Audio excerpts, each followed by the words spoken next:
Welcome to our first unit in probability, everyone, and today we'll be looking at Chapter 7. Maybe the other way around. Welcome to Chapter 7, first video. Anyways, we're going to be looking at probability binomial and normal distribution. So we're going to be looking at outcome tables, probability of events, probability of an AND event or an OR event, conditional probability, and probability trees. So just to kind of frame this, we're going to be talking about subjective probability for a little bit.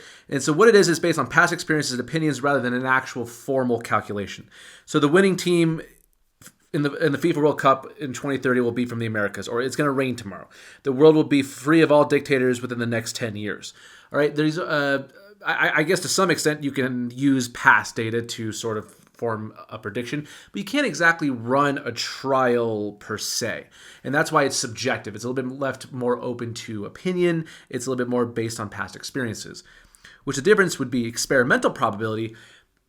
And that deals with, well, experiments. And you're going to have to deal with experiments, trials, outcomes, events, and sample spaces. Go ahead and pause the video and read those through because I'm going to be referring to those words throughout the chapter. They're very important to know. Now, let's say that we are rolling a dice. So we know that in theory that the probability of rolling a 3 on a fair ordinary dice is just 1 out of 6 because you're looking for one specific outcome, 3, over 6 total possibilities.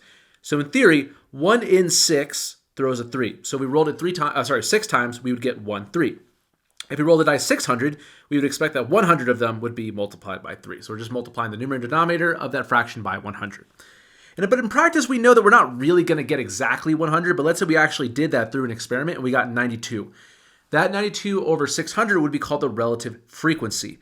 So it's less than the theoretical probability. It could be more than the theoretical probability, but the idea is that when you do more and more and more and more experiments, the closer you are going to get to the theoretical probability. Okay, so sometimes the reality and the theory don't line up exactly. And so let's say that we have relative frequency here. Let's say that a business carries out a survey to find out how many faulty products are produced in their production line. For every 1,000 that they produce, for every 1,000 they produce, 3 of them ended up being faulty. So you have a 3 out of 1,000 chance, or 0.003, or 0.3%. So what would you expect? We're going to multiply that probability times the number of machines that you do to figure out how many machines you make to figure out how many are going to be faulty. So if you make 5,000 units in a day. For every 1,000, 3 of them are faulty. Well, 1,000 times 5 is just 5,000, so 3 times 5 would give you 15. So you'd expect to have about 15 of them. So you can use these probabilities to project how many faulty machineries or how many times something will happen on a much larger and broader scale. So looking at example 1, let's just say that we want to find the probability of each event and decide which event is the least likely. So to throw a factor of 24 on a 4-sided die. I didn't even know they made 4-sided dies. Apparently they do. So we have a factor of 24. So on a 4-sided die, I can only assume that's going to be 1, 2, 3, and 4. So think about that. Is 1 a factor of 24? Yes. Is 2 a factor of 24? Yes. Is 3 a factor of 24? Yes. Is 4 a factor of 24? Yes. So actually, you have 4 different values in your set that you're considering out of the 4 total possibilities. So there's a 100% chance that if you throw a dice that's 1, 2, 3, or 4, that you'll get a factor of 24. Throw out a prime on an 8-sided die. So I have 8 total sides. I have 1 through 8.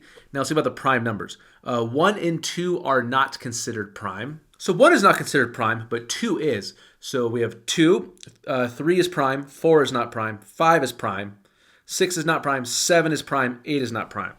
So 4 out of those 8 numbers are prime, giving me 1/2, which is giving me a 50% chance of getting a prime number. Now throw at least 11 on a 12-sided die. Well, that one's not too bad because we want to throw at least 11 on a 12-sided die. D is now asking me to throw at least 11 on a 12-sided die. So if I want to be at least 11, that means I can have 11 or I can have 12. So I have 2 possibilities out of my total 12. That's going to be 1/6. That is going to give me a percent of 0.16 repeating. Put in the calculator. Throw at most a 3 on a 6-sided die. So at most, meaning 1, 2, and 3 are going to be good. So I have 3 out of my 6. That's 1/2. That's 50%. Now I want to throw a multiple of 5 on a 20-sided die. So what's a multiple of 5? Well, I have 5, 10, 15, 20. So I have 4 numbers. Out of my 20, that is going to give me 1 over 5. That's going to give me a 20% chance. So which event is least likely? Well, that's going to be this one right here. My least likely event is going to be throwing at least an 11 out of a 12-sided die. So when you're looking at theoretical or experimental probabilities, which all you want to do is write out the number of desired outcomes on top over the total number of outcomes you have on the bottom, and out will come your probability. Hope that helped, and I'll see you all in the next video.